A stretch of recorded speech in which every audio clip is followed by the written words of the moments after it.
Good evening everyone, मैं गौरव garage आप लोग के सामने में live the platform education centre से। तो हम लोग जो आज वीडियो डिस्कस करने वाले हैं वो है आपका railway NTPC stage 1 test series volume 3 reasoning के क्वेश्चन, जो कि आपका सेट नंबर 8 दिया हुआ है। किसके क्वेश्चन? सेट नंबर 8 के क्वेश्चन हम लोग देखने वाले हैं। क्लियर है? तो चलिए, सबसे पहला क्वेश्चन बहुत ही सिंपल क्वेश्चन है। कह रहा है कि यदि कैप्टन का संबंध सोल्जर से, तो एम्प्लॉयर का संबंध किससे हो जाएगा? एम्प्लॉय से, क्योंकि डायरेक्टर, ऑफिसर या बॉस तो देंगे नहीं। क्या हो जाएगा? तो एम्प्लॉय से। तो बेस्ट वर्ड जो उससे कनेक्ट हो पा रहा है वो कौन सा वर्ड है? B number. एम्प्लॉयर का संबंध एम्प्लॉय से। ठीक है, क्लियर? चलो फिर अगले क्वेश्चन की तरफ बढ़ते हैं।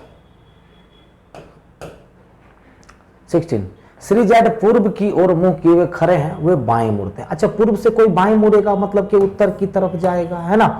तो श्री जेड पूर्व की ओर मुंह किए हुए खड़े हैं, वे बाएं मुड़ते हैं और 5 किलोमीटर चल करके ए पर पहुंचते हैं। अब 5 किलोमीटर चल करके कहां? ए पर। ध्यान दीजिए, क्वेश्चन क्या पूछ रहा है? तो क्वेश्चन पर है, बिंदु बी पर पहुंचने के लिए श्री जेड किस ओर सम्मुख है? बी पर पहुंचने के लिए श्री जेड किस ओर सम्मुख है? बी पर पहुंचने के लिए वह किस ओर सम्मुख है? अब देखिए, ए पर पहुंच गया, फिर वे बाएं मुड़ते हैं और 4 किलोमीटर चल करके बी पर पहुंचते हैं। अब यहां से वो बाएं मुड़े और 4 किलोमीटर चल करके बी पर पहुंचे। अच्छा बताइए, बी पर पहुंचने के लिए उसका मुख किधर है? पश्चिम की तरफ। तो काहे हम आगे बढ़ेंगे क्वेश्चन में? आंसर आ गया पश्चिम। क्वेश्चन यही नहीं पूछ रहा है कि बी पर पहुंचने के लिए श्री जेड किस ओर सम्मुख है। तो जैसे वो 5 मीटर चला, फिर 4 मीटर चला, बाएं मुड़ा, बी पर पहुंचा, मतलब बी पर पहुंचने के लिए उसका मुख किधर है? पश्चिम। तो आगे क्यों बढ़ना? आगे मत बढ़ो। 16 का आंसर ए हो गया। आगे बढ़ने की जरूरत बिल्कुल भी नहीं है। क्लियर? समझ गए? ओके, पूरा क्वेश्चन बनाओगे टाइम बर्बाद होगा। चलो फिर आगे बढ़ते हैं। कह रहा है प्रश्न, देखिए यहां पर जो मल्टीप्लाई है, ये जो मल्टीप्लाई है वो बाहर चला गया नहीं, जो बाहर में प्लस बनता दिख रहा है वो अंदर चला आया। तो सेम चीज है, सर्कल तो सर्कल के पास ही रहेगा, ये जो प्लस है वो बाहर चला जाएगा और जो मल्टीप्लाई है वो अंदर चला आएगा। तो बताइए कौन सा ऑप्शन हो जाएगा? बी नंबर ऑप्शन हो जाएगा। 17 का आंसर बी हो जाएगा। 17 का आंसर बी। क्लियर है? चलिए फिर अगले सवाल पे बढ़ते हैं। 21 नंबर।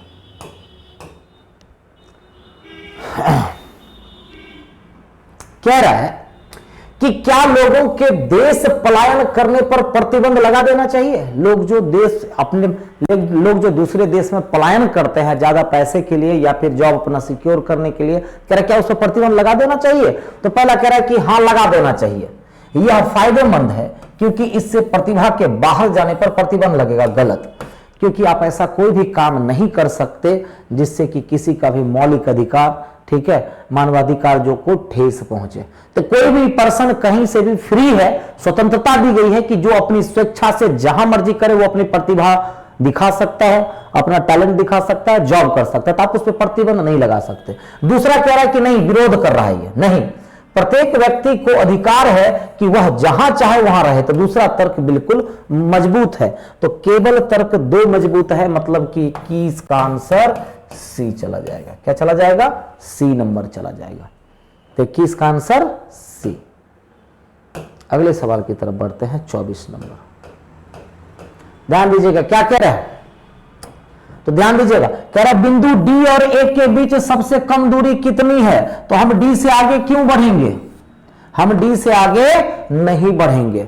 बिंदु डी और ए के बीच सबसे कम दूरी कितनी है? जब बड़ा क्वेश्चन डायरेक्शन का पूछ दे तो समझ जाइए कि लास्ट में क्या पूछ रहा है। आइए, दौड़ा कहां रहा है? एच तक, ए से लेकर के एच तक। तो वहां तक दौड़ते रहिए, समय बर्बाद हो जाएगा। तो कह रहा है श्री एक्स बिंदु ए से आरंभ हुई मैराथन में दौड़ते हैं, वह उत्तर की ओर 5 किलोमीटर जाते हैं। कहां से? ए से। तो चलो, ए से 5 किलोमीटर वो चला, ये हो गया बिंदु ए। ए से 5 किलोमीटर की दूरी उत्तर की तरफ दौड़ते हैं और कहां तक पहुंचते हैं? वो बिंदु बी तक पहुंचते हैं। क्लियर हो गया? फिर दाएं मुड़ करके 6 किलोमीटर बिंदु सी तक पहुंचते हैं। अब वो फिर दाएं मुड़ते हैं और 6 किलोमीटर बिंदु सी पर पहुंचते हैं। अब फिर दाएं मुड़ करके 8 किलोमीटर दूरी तय करते हैं और बिंदु डी तक। अब दाएं 8 किलोमीटर और कहां तक, बिंदु डी तक। तो बस ए से डी की कम दूरी पूछ रहा था, आगे आप क्यों बढ़िएगा ये बताइए। तो आपसे पूछ रहा है ए से डी की दूरी कितनी होगी, तो इसके लिए आपको ये निकालना पड़ेगा। तो ये कितना है 6, अब पूरे 8 है तो ये 5, तो ये कितना है 3, मतलब कि ये दूरी निकालना है तो स्क्वायर रूट 6 का स्क्वायर प्लस 3 का स्क्वायर, मतलब 36 9 45। मतलब इसको हम 9 गुना 5 लिख सकते हैं और 3 रूट 5 लिख सकते हैं। लिख सकते हैं कि नहीं लिख सकते हैं। तो 5 मीटर उत्तर की तरफ, फिर दाएं मुड़ा 6, फिर दाएं मुड़ा 8 डी तक पहुंच गया। तो ए से डी की दूरी, तो आगे का क्वेश्चन तो फालतू है हमारे लिए। तो ए से डी की दूरी तब निकलेगा जब हम राइट एंगल ट्रायंगल समकोण त्रिभुज बनाएंगे। तो अगर ये 6 तो बेस आपका आ गया 6, और ये टोटल 8 है, ये 5 तो ये भी 5, तो ये कितना 3, तो 6 का स्क्वायर प्लस 3 का स्क्वायर 45 हुआ।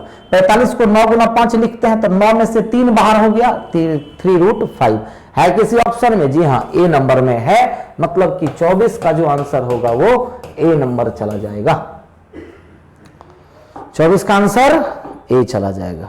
कहीं से कोई दिक्कत, ये सब टेक्निक समझ करके रखो कि पूरा क्वेश्चन क्यों पढ़ना। 27 नंबर देखिएगा, ये मैं पहले भी बताया हूं, कह रहा 30 मई 2020 को कौन सा दिन है। 30 मई 2020 को कौन सा दिन है। टेक्निक क्या होता है ध्यान दीजिए। पहले डेट में 7 से भागा दिए, शेष कितना 2। अब मई का कोड क्या होता है, तो 2 होता है, जोड़ते गए मई का कोड।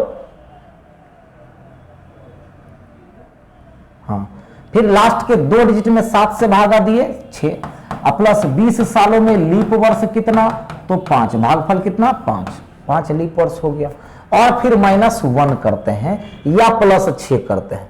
-1 क्योंकि 2000 की सेंचुरी है जो कंप्लीटली कट जाता है, जो कट जाता है 0 से बचता है, उसके पर -1 करते हैं या +6 करते हैं, आपकी मर्जी। अब देखना इसमें से काटो तो देखिए 5 और 2 7 खत्म, 6 2 8 -1 7 खत्म। 7 जहां भी दिखे खत्म कर दीजिए, इक्वल टू क्या बचा 0। और 0 का मतलब शनिवार होता है। 0 का मतलब शनिवार। हम किसी पिछले वीडियो में मैंने कोड वोड सब लिखा दिया था, वहां से कॉपी कर लीजिएगा। तो बताइए 27 का आंसर क्या हो जाएगा ए। या फिर YouTube पर भी ये पढ़ाया हुआ है, सर्च मारेंगे कैलेंडर, ठीक है, तब मेरा वीडियो देखेंगे, वहां पर मैंने करवाया हुआ है। चलो फिर 28 नंबर सवाल देखिए क्या कह रहा है।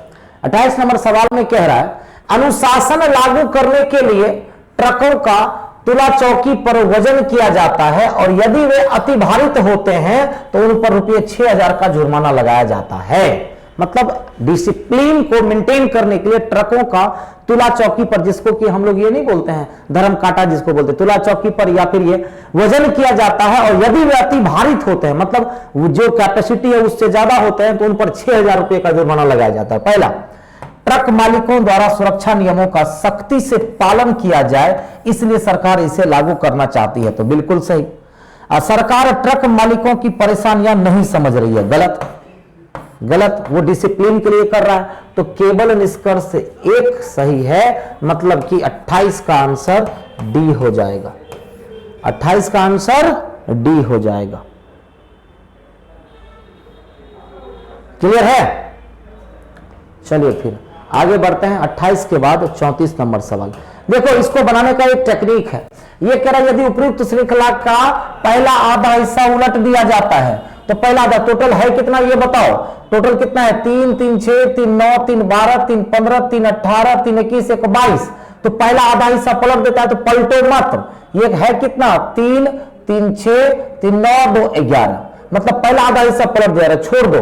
तो कह रहा है कि बाएं से 10वें पद के बाएं से 5वां, मतलब क्या कह रहा है, बाएं से 10वें के बाएं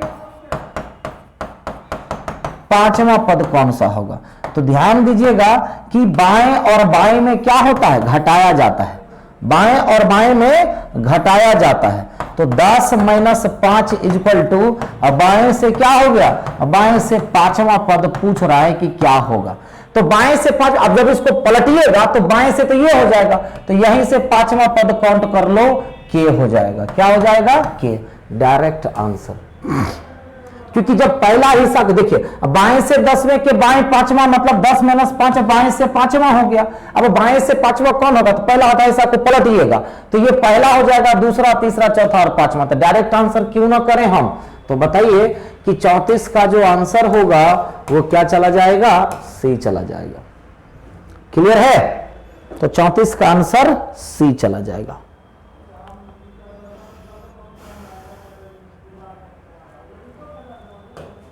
पैंतीस नंबर सवाल देखिएगा, क्या कह रहा है। LACE 4 लोग हैं, उनकी ऊंचाइयों को अवरोही क्रम में अनुसार खड़े हो तो पहले स्थान पर कौन आएगा। तो देखिए, तो पहला अकेला आंसर कर पाता है कि नहीं। कह रहा है LC और E से लंबा है, तो LC और E से लंबा है, तो चौथे के बारे में तो ये बात नहीं किया। और दूसरा कह रहा है कि A L से लंबा है, A क्या है, L से लंबा है। तो अकेला तो कोई भी आंसर नहीं कर पाया। लेकिन एक बात बताइए, दोनों को मिलाने पर मिलकर तो पर्याप्त है ना, मिलकर पर्याप्त है। क्योंकि देखिए, ये बता दिया, पहला बता दिया कि L इस दोनों से भारी है, ये बता दिया कि A L से भी भारी है। तो प्रथम स्थान पर कौन होगा, मतलब कि A होगा। दोनों को मिलाएंगे तो खैर हमको आंसर से नहीं मतलब है, तो क्या कहेंगे, दोनों कथन एक साथ पर्याप्त है। मतलब कि 35 का जो ऑप्शन चला जाएगा वो डी नंबर चला जाएगा। 35 का ऑप्शन डी चला जाएगा। क्लियर है। चलो फिर आगे बढ़ते हैं। क्या कह रहा है, उपरोक्त आकृति को बनाने के लिए न्यूनतम कितनी सीधी रेखाओं की आवश्यकता पड़ी है। तो सीधी रेखाओं पहले हॉरिजॉन्टल काउंट कर लो। हॉरिजॉन्टल कितने हैं, 1 2 और 3 हॉरिजॉन्टल हो गया। वर्टिकल काउंट कर लो, 1 और 2, तो वर्टिकल 2 हो गया। अब डायगोनल काउंट कर लो, डायगोनल इधर से 1 2 और इधर से भी 1 2, मतलब कि 4। मतलब हॉरिजॉन्टल 3, वर्टिकल 2 और डायगोनल 4, मतलब टोटल कितनी रेखाएं, 9 रेखाएं। मतलब कि 40 का ऑप्शन ए हो जाएगा। 40 का ऑप्शन ए हो जाएगा। क्लियर है।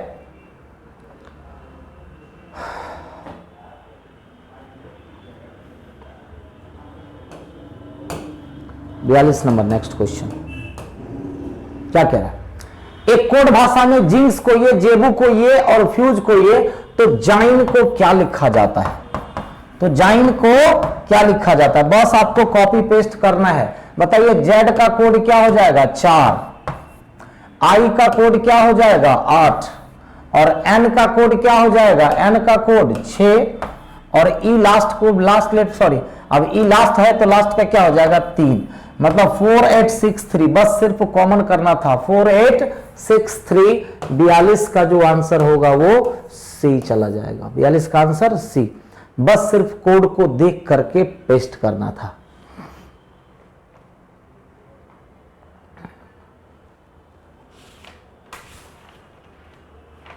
क्लियर।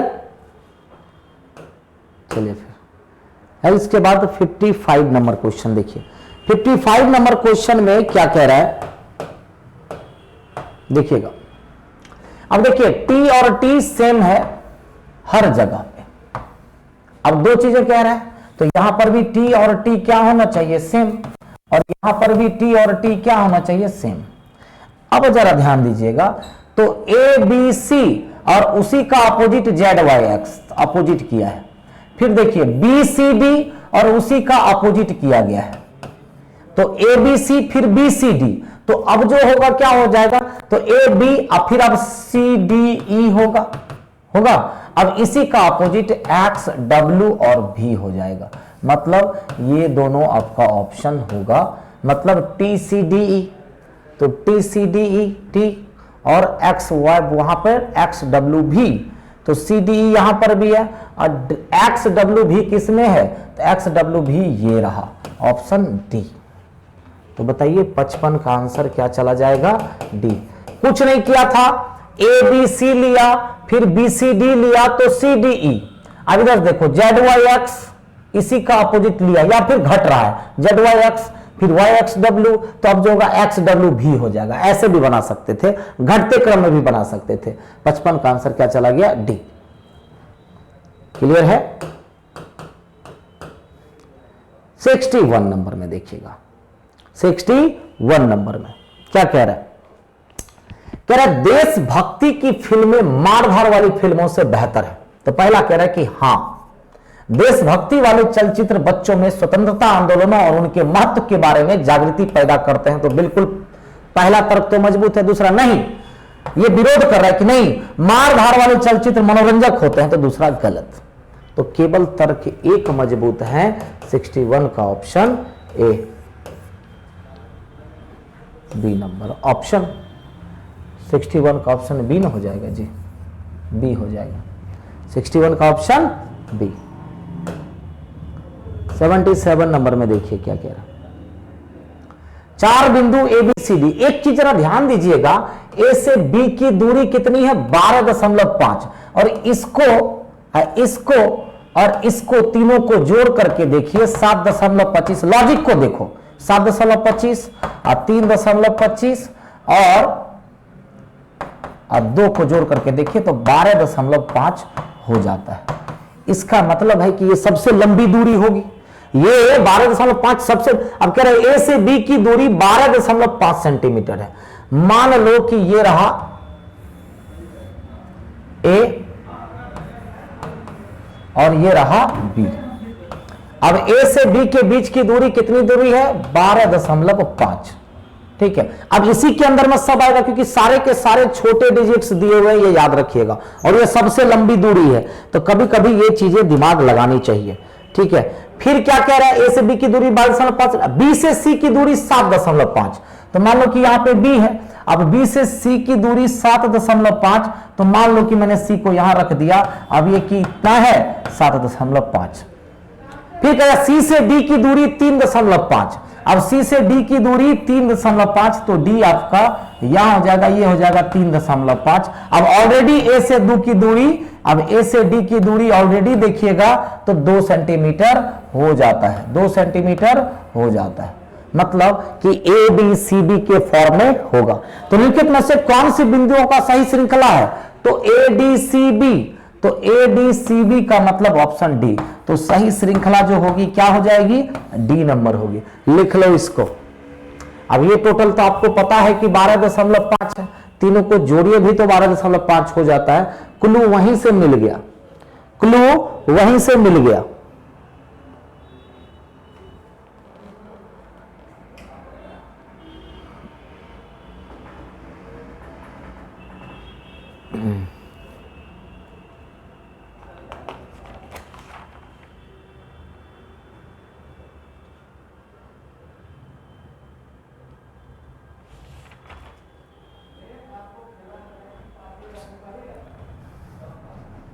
क्लियर है? चलिए फिर अगला सवाल क्या कह रहा है? Black cock is running. अब देखिए ब्लैक है कहां, ढूंढो। ब्लैक एक यहां है और ब्लैक एक यहां है, दोनों में सिर्फ ब्लैक कॉमन है। तो दोनों में कॉमन क्या है बताइए? 2 और 2 कॉमन है, मतलब ब्लैक का कोड क्या हो गया? 2। अब कॉ की बात करें तो कॉ यहां है और कॉ यहां है, कॉ और कॉ यहां है, दोनों में कोड क्या मैच कर रहा है? 7। मतलब कॉ का कोड क्या हो गया? 7। अब देखो इज, इज एक यहां है और इज एक यहां है, दोनों में एक कोड मैच कर रहा है 3। मतलब इज का कोड क्या हो जाएगा? 3। रनिंग, रनिंग यहां पे है और रनिंग यहां पे है, रनिंग और रनिंग दोनों में कोड क्या मैच कर रहा है? 5। मतलब कि 2 7 3 5 का मतलब ऑप्शन बी तुरंत मिल गया। 78 का ऑप्शन बी हो गया। समझ गए? 78 का आंसर बी। ब्लैक ब्लैक मिला तो ब्लैक का कोड मिल गया, कॉ कॉ सिर्फ मिला तो कोड मिल गया, रनिंग रनिंग और इज इज, और चारों का कोड बहुत ही इजी वे में मिल गया। हमको बाकी सबको निकालने की जरूरत नहीं पड़ी क्योंकि एक एक वर्ड ही सिर्फ मैच कर रहा था। अब मान लीजिए कि ब्लैक यहां दिखा यहां दिखा, अब ब्लैक के साथ इज भी दिख जाता तो दो दो कोड दिख जाता, या फिर ब्लैक के साथ इट दिख जाता तो दो दो कोड मैच कर जाता, तब जाकर के कंफ्यूजन क्रिएट होता। लेकिन यहां पे कंफ्यूजन क्रिएट बिल्कुल भी नहीं हुआ और आंसर इजीली वे में आ गया। अब चलो 79 नंबर की बात करते हैं। एक परिवार में 6 सदस्य हैं। परिवार में एक दंपति के माता पिता और उसके बच्चे हैं। मतलब एक दंपति के मतलब 2 दंपति है, 6 में से 2 अर्जुन राजू का पुत्र है और इलामती अर्जुन की पुत्री है। अब अर्जुन राजू का पुत्र है, मान लो कि ये राजू है। अब अर्जुन जो है राजू का पुत्र है, ठीक है। तो अर्जुन राजू का पुत्र है और इलामती अर्जुन की पुत्री है, और इलामती अर्जुन की पुत्री है। इसका मतलब एक परिवार अपने माता पिता के साथ का मतलब हो गया, ठीक है, ये कि 2 मैरिड कपल यही होंगे, ठीक है। एक परिवार में एक दंपति अपने माता पिता, दंपति का मतलब पति पत्नी अपने माता पिता के साथ। तो इलामती अर्जुन की पुत्री है और दिव्या रानी की पुत्री है। छोड़ दो जो इलामती की मां है, तो जो किसके लिए? रानी, मतलब दिव्या रानी की पुत्री है। दिव्या कौन है? तो रानी की पुत्री है। तो रानी की पुत्री कौन हो गई? दिव्या, जो इलामती की मां है। क्लियर है? ओहो सॉरी सॉरी,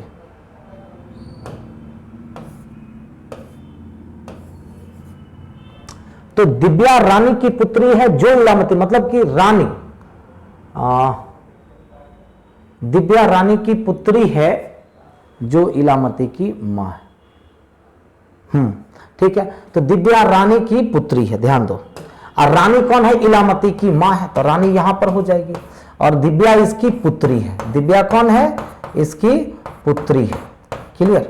तो दिव्या रानी की पुत्री है जो इलामती की मां है, और बानु अर्जुन की मां है। क्लियर हो गया? और बानु कौन है? अर्जुन की मां है। तो सारे के सारे फैमिली हो गए। और दिव्या और इलामती का आपस में क्या संबंध है? तो दिव्या और इलामती का आपस में संबंध बताइए क्या है?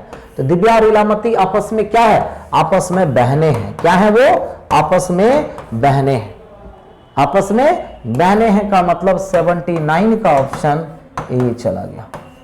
समझ गए? तो आसान सा क्वेश्चन था, ये आसानी से बन भी गया।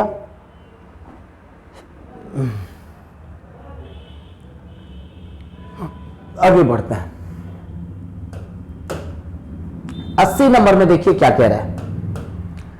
कह रहा है एडजस्टमेंट के पहले का मतलब ये हो गया 7वें 8वें और 10वें। पहला का मतलब पहला, दूसरा, तीसरा, चौथा, पांचवा, छठा, 7वें 8वें और 10वें। तो कौन कौन से लेटर सेलेक्ट हुए? ए, एम, ई और टी। तो वही कह रहा है कि यदि शब्द एडजस्टमेंट के पहले 7वें 8वें और 10वें अक्षरों से एक अक्षर को केवल एक बार प्रयुक्त करते हुए अंग्रेजी का सार्थक शब्द बनाया जाए तो उसका अंतिम अक्षर क्या होगा?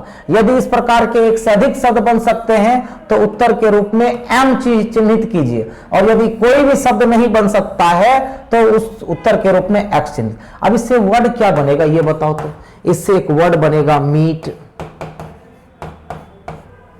मैट बनेगा, टीम बनेगा, टेम बनेगा। टेम भी एक वर्ड है, मतलब एक से अधिक वर्ड बन रहे हैं, और एक से अधिक वर्ड जब बने तो आंसर क्या करना है? एम करना है। तो 80 का आंसर डी होगा। तो एडजस्टमेंट के पहले 7वें 8वें और 10वें लेटर, ये 4 लेटर हुए। अब इससे हमको एक से ज्यादा वर्ड बन गया, और एक से अधिक वर्ड बनने पर हमको आंसर क्या करना था? एम, जो कि डी नंबर ऑप्शन में है। तो 80 का ऑप्शन डी चला गया। क्लियर है? 81 नंबर देखिए, बहुत ही अच्छा सवाल है। देखिए किया गया। यदि a equal to 1, b equal to, मतलब सबका प्लेस वैल्यू दिखा हुआ है, z इक्वल टू, तो शब्दों का एक निश्चित क्रम में 7 शब्दों की एक श्रृंखला की छूटी हुई संख्या क्या होगी? तो पूछ रहा है क्या होगा। देखिए इस 84 की अगर बात करते हैं, ये 7 दिन होते हैं ना, सातों के सातों दिन है, सातों सप्ताह के दिन है।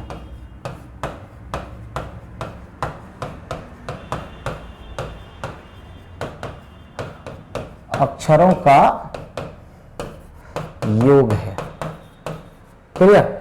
देखिएगा, संडे से स्टार्ट हुआ तो S plus U plus N plus D plus A plus Y equal to 84 आ रहा है। उसी तरह से यहां की अगर बात की जाए तो M plus O plus N plus D plus A plus Y equal to 72 आ रहा है। इसी तरह से अब बताइए कि मिसिंग टर्म कौन है? तो ये हो गया Sunday, Monday, Tuesday, Wednesday, Thursday missing है। तो थर्सडे के लिए क्या हो जाएगा बताइए? तो थर्सडे के लिए क्या हो जाएगा? T plus H plus U plus R plus S plus D plus A plus Y equal to क्या हो जाएगा? जब थर्सडे के सारे लेटर को अगर जोड़ोगे तो आपका आंसर आ जाएगा 116। क्या आ जाएगा? 116। मतलब कि 81 का ऑप्शन सी। बहुत अच्छा सवाल था ये।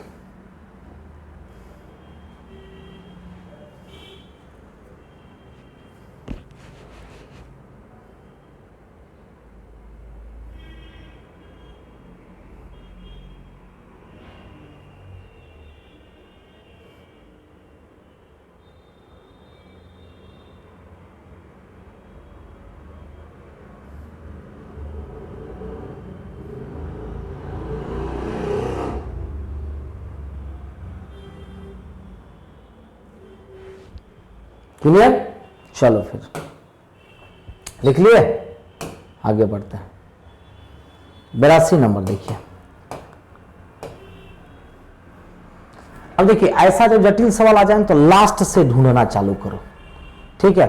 लास्ट से ढूंढना चालू करो, और खास करके ये वाला जरूर आता है। देखिए क्या दिया, लास्ट से आंसर मिल जाएगा।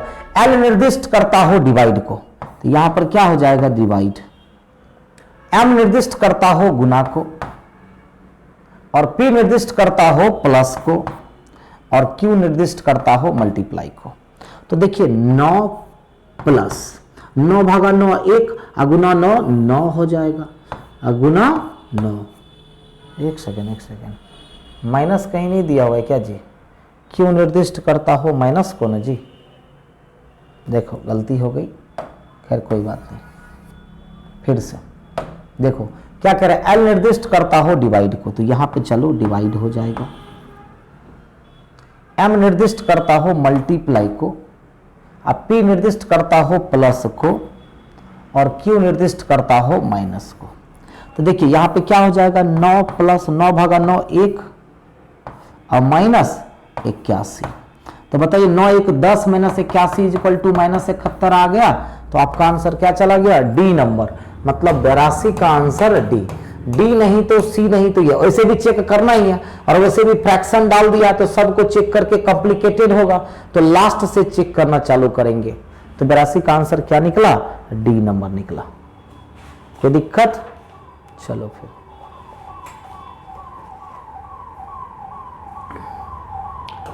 आगे बढ़ते हैं। 85 83 एक बोतल में 12 औंस दवा है। डॉक्टर ने मरीज को प्रति आधे घंटे पर 2 औंस दवा लेने की सलाह दी है। मतलब कि 1 घंटा में 4 औंस, ठीक है? तो डॉक्टर ने मरीज को प्रति आधे घंटा पर 2 औंस दवा लेने की सलाह दी है। यदि मरीज इस दवा को सुबह 7 बजे से लेना शुरू करे तो कितने बजे तक दवाई समाप्त हो जाएगी? मतलब कि 1 घंटा में 4, मतलब कि 4 कितने घंटों में? 1 घंटा में। तो बताइए 12 औंस दवा कितने घंटों में होगी? तो 4 घंटे में 1, तो कितने घंटों में? 3 घंटों में। मतलब कितने बजे? तो 7 प्लस 3 इक्वल टू 10 बजे दवा समाप्त हो जाएगी। तो सुबह 10 बजे। तो 83 का ऑप्शन सी हो जाएगा। 83 का ऑप्शन सी हो जाएगा। क्लियर है?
अच्छा एक चीज़, हाँ इसमें एक चीज़ देखिएगा ज़रा।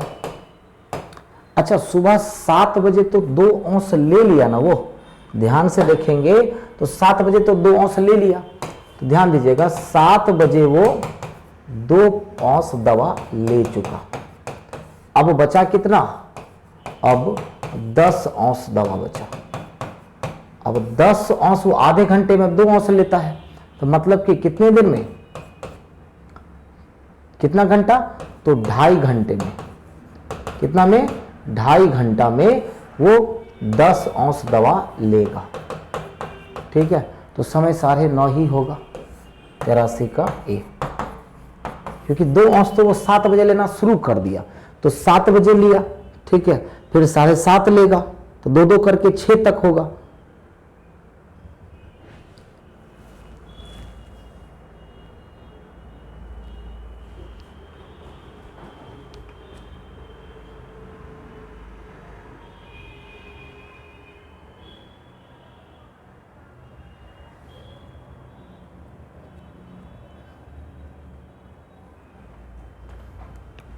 ठीक है, चलो फिर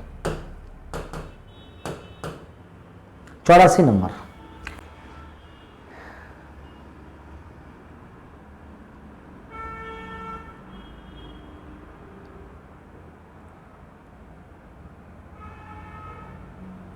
ये तो आपका मैथ का सवाल हो गया, ठीक है, ये आपके मैथ के सवाल हो गए।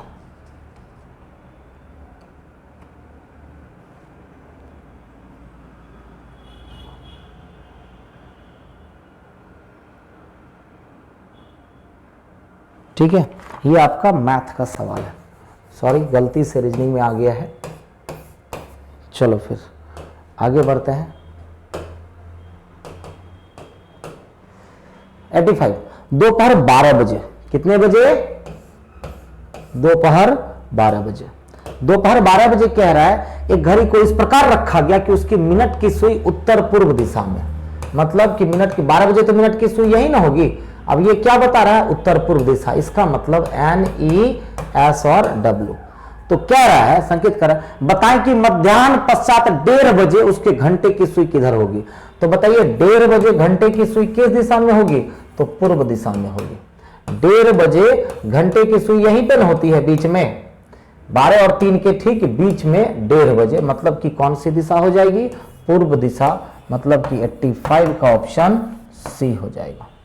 85 का ऑप्शन सी हो जाएगा। क्लियर है। नेक्स्ट 86 से 87 नंबर देखिए क्या कह रहा है, ध्यान से देखिएगा। कह रहा वाई एक गृहिणी है और उसका पति इंस्पेक्टर है। मान लो कि ये वाई है, अब वाई एक क्या है, गृहिणी है, और इसका जो पति है वो एक इंस्पेक्टर है, मतलब कि ये पत्नी और ये इसके पति। उनके बेटे जे एक शिक्षक और के एक बैंकर है। अब इसका बेटा है जे एक शिक्षक है, ठीक है, और के एक बैंकर है, मतलब ये दोनों इसके बेटे हैं, ठीक है। तो उनके बेटे जे एक शिक्षक और के एक बैंकर, जिनकी शादी क्रमशः एक नर्स और एक शिक्षिका से हुई है, मतलब कि इसकी शादी किसके साथ, एक नर्स के साथ, और इसकी शादी किसके साथ, एक शिक्षिका के साथ, ठीक है, शिक्षिका के साथ। अब आगे क्या कह रहा है, जे का विवाहित बेटा पी एक इंस्पेक्टर है। अब जे का विवाहित बेटा पी, अब ये भी इंस्पेक्टर है, ये भी इंस्पेक्टर है। अब जे का विवाहित बेटा पी मतलब इनकी बीवी भी है, ठीक है। तो जे का विवाहित बेटा पी एक इंस्पेक्टर है जिसके 2 बेटे हैं। अब इसके भी 2 बेटे हैं, एक बेटा ये और एक बेटा ये। फिर कह रहा है के की विवाहित बेटी क्यू एक सॉफ्टवेयर इंजीनियर है, और के की विवाहित बेटी क्यू एक सॉफ्टवेयर इंजीनियर है। विवाहित है मतलब कि इसके पति भी होंगे, और जिसके 2 बेटे हैं। अब इसको भी 2 बेटा है, एक बेटा और एक बेटा। हो गया, बन गया। अब आपसे पूछ रहा है कि पुरुष महिला का अनुपात क्या है। तो पुरुष कितने बताओ, 1 2 3 4 5 6 7 8 9, मतलब पुरुष कितने हो गए? तो पुरुष हो गए 9। अब इसका अनुपात महिला से, तो महिलाएं कितनी है ये बताओ? तो महिला, एक महिला यहां हो गई, एक महिला यहां, एक महिला यहां, एक महिला यहां और एक महिला यहां, मतलब कि टोटल कितनी महिलाएं हैं? 5, मतलब कि 9 अनुपात 5। ऑप्शन से डी नंबर। तो बताइए 86 का आंसर क्या चला गया? डी चला गया। अगले सवाल की तरफ बढ़ते हैं। तो क्या कह रहा है अगला सवाल में कि दी गई जानकारी के आधार पर बताएं कि कौन सा विवाहित जोड़ा है। तो शिक्षिका और शिक्षक गलत, क्योंकि शिक्षिका का विवाह बैंकर से हुआ है। शिक्षिका इंस्पेक्टर गलत, गृहिणी बैंकर तो गलत, नर्स और शिक्षक तो सही। तो बताइए कि 87 का भी आंसर क्या चला जाएगा? डी नंबर ही जाएगा। ठीक है, कि शिक्षक और नर्स। तो 86 और 87 का आंसर क्या चला गया? दोनों का आंसर डी चला गया। क्लियर है?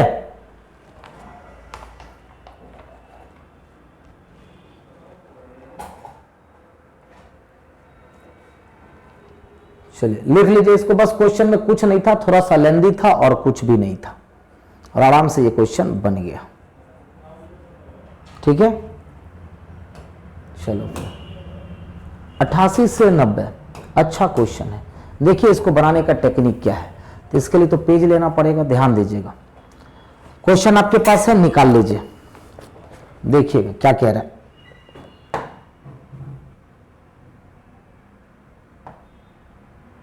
इंफॉर्मेशन क्या दी गई है तो देखिएगा, कह रहा 5 डॉक्टर है, 1 2 3 5। अब डॉक्टर कितने हैं? अब डॉक्टर 5 है। कौन कौन? 1 2 3 4 और 5, मतलब 1 2 3 4 और 5, ये पांचों क्या हैं? डॉक्टर हैं। फिर कह रहा है 4 इंजीनियर। अब इंजीनियर 4 कौन कौन है? तो जी है, एच है, के है और एल है। फिर कह रहा है 6 अध्यापक हैं। अब अध्यापक कितने हैं? 6 अध्यापक है। कौन कौन? M N O P Q R, M N O P Q R, ये 6 अध्यापक है। ठीक है, में से कुछ टीमों का चयन करना है। इसमें से अब ध्यान दीजिएगा कि इनमें से 1 2 G H O P Q स्त्रियां हैं, मतलब 1 2 G H O P Q, O P और क्यू, मतलब ये सारी महिलाएं हैं और ये सारे जो है वो क्या है? पुरुष हैं। के एल पुरुष, एम एन और आर पुरुष। क्लियर? तो चलो पुरुष को सबको सर्कल में कर लेते हैं ताकि दिख जाए आसानी से। मतलब ये सारे लोग क्या हैं? पुरुष। ये सारे लोग पुरुष हैं। ये इंफॉर्मेशन, एक इंफॉर्मेशन दी गई है। अब अगला इंफॉर्मेशन का की अगर मैं बात करूं तो नेक्स्ट इंफॉर्मेशन दिया गया है, शर्त दिए गए हैं। तो पहली शर्त क्या है? पहली शर्त, यदि टीम में एक भी पुरुष डॉक्टर होगा तो उसमें स्त्री अध्यापक नहीं होगी। कहने का मतलब स्त्री अध्यापक के साथ, ध्यान दीजिएगा, स्त्री अध्यापक के साथ कौन नहीं हो सकता? पुरुष डॉक्टर नहीं हो सकते। पुरुष डॉक्टर नहीं हो सकते, ध्यान में रखिएगा, मैंने क्रॉस कर दिया। ये पहली कंडीशन है। दूसरी कंडीशन, यदि टीम में एक भी पुरुष इंजीनियर होगा तो उसमें स्त्री डॉक्टर नहीं होगी। और ध्यान में रखिएगा कि स्त्री डॉक्टर के साथ एक भी पुरुष इंजीनियर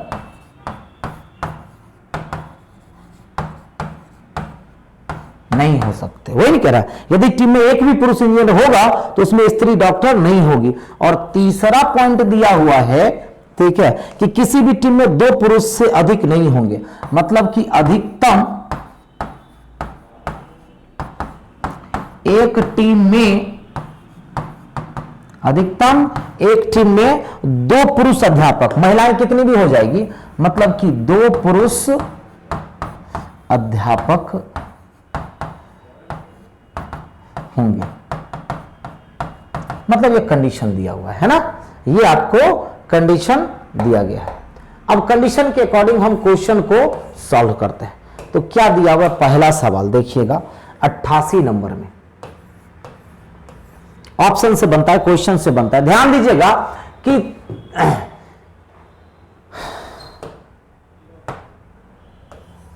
देखिए 2 महिला डॉक्टर है, 2 महिला इंजीनियर है और 3 शिक्षक, मतलब आधे आधे महिला और शिक्षक हैं। कह रहा है कि अगर स्त्री अध्यापक जाएगी तो याद रखिएगा कि उसके साथ पुरुष डॉक्टर नहीं जाएगा, मतलब 3 4 5 नहीं जा सकता। और अगर स्त्री डॉक्टर अगर गई, मतलब 1 2 गया, अगर स्त्री डॉक्टर गई है तो साथ में पुरुष इंजीनियर को आप नहीं ले जा सकते, मतलब 1 2 के साथ केएल नहीं जाएगा, GH के सॉरी और OPQ के साथ 3 4 1 2 नहीं जाएगी, है ना, 3 4 5 नहीं जाएगा। तो 88 में कह रहा है यदि टीम में 88 नंबर में कह रहा है यदि टीम में 2 डॉक्टर क्या होने चाहिए, 2 डॉक्टर, मतलब 2 डॉक्टर को ले जाना अनिवार्य है, ठीक है। यदि टीम में 2 डॉक्टर और 2 स्त्री अध्यापक, 2 स्त्री अध्यापक को ले जाना है, 2 स्त्री अध्यापक तथा 2 इंजीनियर को, मतलब 6 लोगों को टीम करने हैं, और 2 इंजीनियर, इंजीनियर मतलब कि कोई भी जा सकता है। अब ध्यान दीजिए क्या कह रहा है, यदि टीम में 2 डॉक्टर, 2 स्त्री अध्यापक तथा 2 इंजीनियर हो तो निम्न टीम में से सभी टीम संभव है सिवाय किसके, तो मतलब किसका सिलेक्शन नहीं होगा 88 में। तो एक बात बताइए, 2 स्त्री अध्यापक, तो स्त्री अध्यापक के पास पुरुष डॉक्टर नहीं जाएगा, मतलब कि 3 4 5 किसी भी ऑप्शन में है तो 3 4 5 किसी भी ऑप्शन में नहीं। आप ध्यान दीजिएगा 88 का, क्योंकि 2 स्त्री अध्यापक को आपको लेकर के जाना ही है, 2 स्त्री अध्यापक को लेकर जाना है तो 2 स्त्री अध्यापक को OPQ में से कोई तो जाएगा, ठीक है। अब जैसे ही स्त्री अध्यापक के साथ कौन नहीं जाएगा, तो पुरुष डॉक्टर नहीं जाएगा, मतलब कि 2 डॉक्टर में फिक्स है कि 1 और 2 का सिलेक्शन तो होना है, 2 डॉक्टर में से 1 2 साथ में जाएगा। अब देखिए कि स्त्री डॉक्टर जाएगी तो पुरुष इंजीनियर नहीं जाएगा, मतलब इसके साथ G और H जाएगा, मतलब K और L नहीं होना चाहिए। अब बताइए D नंबर में क्या दे दिया है, 88 का आंसर D हो जाएगा, क्योंकि आपको पता है कि अब टीम में सिलेक्शन किसका होगा, 1 2 का और GH का, लेकिन D नंबर ऑप्शन में K और L का सिलेक्शन कर दिया, क्योंकि आपको पता है कि स्त्री अध्यापक के पास पुरुष डॉक्टर नहीं जाएंगे तो 1 और 2, और स्त्री डॉक्टर के साथ पुरुष इंजीनियर नहीं जा सकता तो केएल नहीं ले जाएगा। 88 में डी नंबर में दे दिया है के और एल, इसका मतलब हो गया कि डी नंबर ऑप्शन में देखिएगा तो क्या हो जाएगा, डी नंबर में अगर आप देखेंगे तो डी नंबर में क्या दिया हुआ है, ध्यान से देखिए 1 2 के एल दे दिया है और पी क्यू दे दिया है, तो चलो ये दोनों तो सही है। अब बताइए 1 2 के साथ के एल जाएगा कभी भी, क्यों, क्योंकि 1 2 स्त्री डॉक्टर है और उसके साथ पुरुष इंजीनियर नहीं जाएगा, तो आप कैसे लेकर के जा सकते हैं, तो 88 का आंसर क्या हो गया डी, मतलब कि डी नंबर का चयन नहीं हो सकता। अब चलिए क्वेश्चन नंबर 89 की बात करते हैं, 89 की। यदि टीम में दो डॉक्टर को लेकर के जाना है, अब 2 डॉक्टर के साथ साथ किसको लेकर जाना है, 3 स्त्री अध्यापक, 3 स्त्री अध्यापक को लेकर के जाना है आपको, और इसके साथ क्या कह रहा है तथा 2 इंजीनियर हो, अब प्लस 2 इंजीनियर को लेकर के जाना है, तो पूछ क्या रहा है, तो टीम के सदस्य होंगे, तो 3 स्त्री अध्यापक का मतलब ओपीक्यू का तो सिलेक्शन तय है, ओपीक्यू का सिलेक्शन तय है ना जी, ओपीक्यू तो जाएगी। अब जैसे ही स्त्री अध्यापक गई तो पुरुष डॉक्टर नहीं जाएगा, अब बताइए कि पुरुष डॉक्टर नहीं जाएगा तो महिला डॉक्टर यानी कि 1 और 2 जाएगी, इसका सिलेक्शन होगा। अब 2 इंजीनियर किसको लेकर के जाइएगा ये बताइए, तो स्त्री डॉक्टर के साथ पुरुष इंजीनियर तो जाएगा नहीं, मतलब कि जी और एच जाएगा, मतलब इसी टीम का ना सिलेक्शन होगा, क्योंकि देखिए 3 स्त्री अध्यापक मतलब तीनों को लेना है ओपीक्यू को। अब स्त्री अध्यापक के साथ पुरुष डॉक्टर को नहीं ले जा सकते तो 2 डॉक्टर को चयन करना पड़ेगा, तो 1 2 जाएगा, और जैसे स्त्री डॉक्टर सेलेक्ट हुई इसका मतलब है कि पुरुष इंजीनियर नहीं जाएगा, तो केएल नहीं जाएगा, तो जीएच। अब ये किस ऑप्शन में है 89 में, तो 1 2 ओपीक्यू जीएच, बी ए नंबर ऑप्शन में है, तो 89 का आंसर क्या हो गया ए नंबर, 89 का आंसर ए चला गया। क्लियर। 90 नंबर क्वेश्चन की अगर मैं बात कर लूं, क्वेश्चन नंबर 90 तो यदि टीम में 2 डॉक्टर 1 इंजीनियर, अब 2 doctor plus 1 engineer, 2 doctor 1 engineer तथा 4 अध्यापक हों और 4 अध्यापक हों, मतलब 2 डॉक्टर 1 इंजीनियर 4 अध्यापक हो, तो इनमें से टीम संभव है सिवाय किसके? अब बताइए 2 डॉक्टर 1 इंजीनियर और 4 अध्यापक। अब बताइए 4 अध्यापक लेंगे तो 1 महिला तो आएगी, और महिला के साथ ये तीनों तो नहीं जाएगा, मतलब 1-2 का सिलेक्शन तो कर सकते हैं, लेकिन 3, 4, 5 जाएगी। सोच करके देखो, जैसे ही आप अगर 4 अध्यापक को लेकर के जाइएगा तो उसमें से 1 महिला जाएगी, और जैसे ही महिला अध्यापक गई तो पुरुष डॉक्टर नहीं जाएगा। अब ऑप्शन में देखिए किसी में 3, 4, 5 दिया हुआ है, और जैसे ही पुरुष महिला जाई तो महिला के साथ, महिला डॉक्टर के साथ पुरुष इंजीनियर नहीं होना चाहिए, मतलब KL अगर किसी ऑप्शन में है तो वो कट हो जाएगा। अब A नंबर की अगर बात करें ऑप्शन की तो देखिए 1, 2 K NRPQ, तो चलो NRPQ तो चारों डॉक्टर को तो हमने ले लिया। अब उसके बाद जैसे ही 1 महिला आई, ध्यान दीजिएगा, जैसे ही महिला शिक्षिका आई तो हमको मजबूरी में 1-2 डॉक्टर को महिला उठाना। अब महिला के साथ बताइए, महिला डॉक्टर के साथ पुरुष इंजीनियर यानी कि K जाएगा, तो ये जो K है वो K नहीं जा सकता था। आप क्या कहिएगा? A नंबर आंसर, कि मतलब कि A टीम का सिलेक्शन नहीं हो सकता, बाकी का होगा। मतलब कि 88 का D, इसको पहले लिख लीजिए जल्दी से, फास्ट,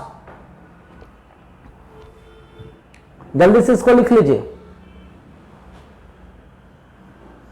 पता है ना आपको कि महिला डॉक्टर के साथ तो पुरुष इंजीनियर नहीं जाएगा, तो A नंबर ऑप्शन में K दे दिया, तो आप क्या कहिएगा कि यह टीम नहीं जा सकती, बाकी टीम जा सकती। वही पूछ रहा है कौन टीम नहीं जा सकती, तो ये वाली टीम नहीं जा सकती।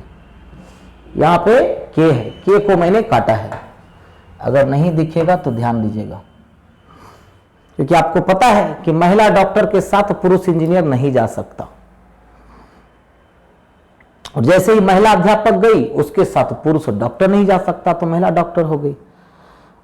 अच्छा सवाल था, लिख लिए?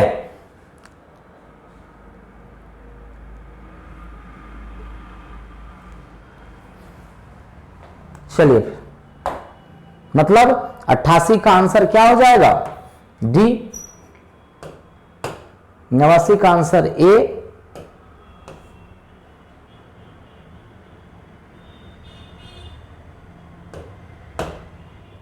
और 90 का भी आंसर A।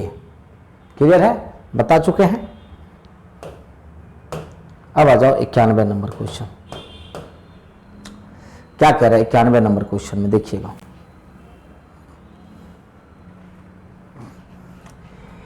क्या आप शेयर बाजार सूचकांक के वर्तमान स्तर का समग्र मूल्यांकन कर सकते हैं? तो पहला कह रहा है कि आज शेयर बाजार सूचकांक पिछले 3 वर्षों के सबसे कम स्तर से भी नीचे पहुंच गया है, तो अकेले से तो नहीं पता चलेगा।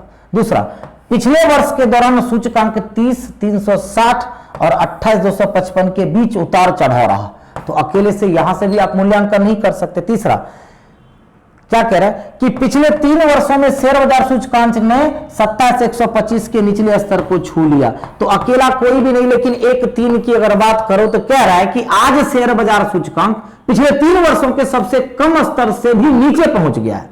और तीसरा कह रहा है पिछले 3 वर्षों में शेयर बाजार सूचकांक ने 27,125 के निचले स्तर को छुआ और उससे नीचे यह है, तो मतलब 1 और 3 दोनों पर्याप्त है। ऑप्शन से क्या चला जाएगा? 91 का ऑप्शन सी हो जाएगा।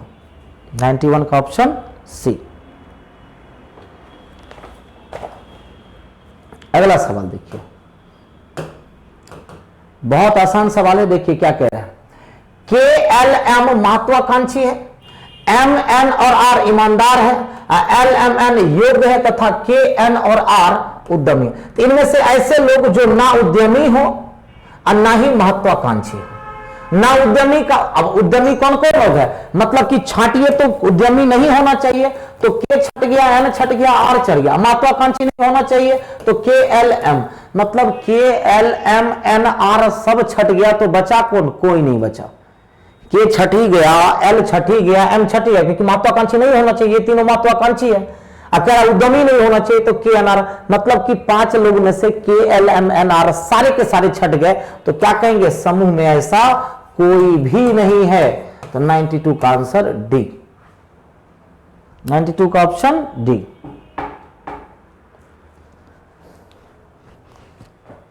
नाइन्टी 93 नंबर देखिएगा। अब इस डायग्राम को अगर कंप्लीट करना हो तो सिंपल सी बात है कि यहां से क्या हो जाएगा, एक ये वाला जाएगा, जाएगा कि नहीं जाएगा, और यहां से ये वाला जाएगा, ठीक है। अब यहां की अगर बात करते हैं तो ये होगा, और यहां से ये सीधी रेखा आएगी, और यहां से ये टेढ़ी रेखा आएगी, मतलब टेढ़ी और सीधी रेखा। तो एक कैंसिल, एक सीधा एक टेढ़ा, एक सीधा एक टेढ़ा बी में है, और ये तो B number cancel, C number सीधा आंसर। तो बताइए कि 93 का ऑप्शन क्या हो जाएगा, सी हो जाएगा। 93 का ऑप्शन सी हो जाएगा। क्लियर है। अगला सवाल 94 नंबर देखिए। अब इसको जब कटिंग कीजिएगा तो ध्यान दीजिएगा, अब यहां से इसको कटिंग की गई है ना, तो कटिंग की गई है तो यहां से ये भी कटिंग होगा, कटिंग होकर के एक त्रिभुज इधर बनेगा, तो एक त्रिभुज इधर बनेगा, बनेगा ना, फिर एक त्रिभुज इधर बनेगा, और फिर एक त्रिभुज इधर बनेगा। जिस तरह से कटिंग हो रही है, मतलब कि ऑप्शन बी हो जाएगा। क्या हो जाएगा, ऑप्शन बी। तो 94 का जो ऑप्शन होगा वो बी हो जाएगा, क्योंकि जिस तरह से कटिंग हो रहे हैं उसके अकॉर्डिंग से आंसर बी होगा। और फिर धीरे धीरे पेपर यहां से क्लियर होता जा रहा है, तो आंसर 94 का बी हो जाएगा। क्लियर। तो यहीं तक क्वेश्चन था। तो सेट नंबर 9 आपका जो है वो कंप्लीट होता है, सेट नंबर 9 आपका कंप्लीट, ठीक है। अब हम लोग सेट नंबर 10 में बहुत जल्द मिलते हैं, तब तक के लिए चलिए बाय सभी को, गुड नाइट।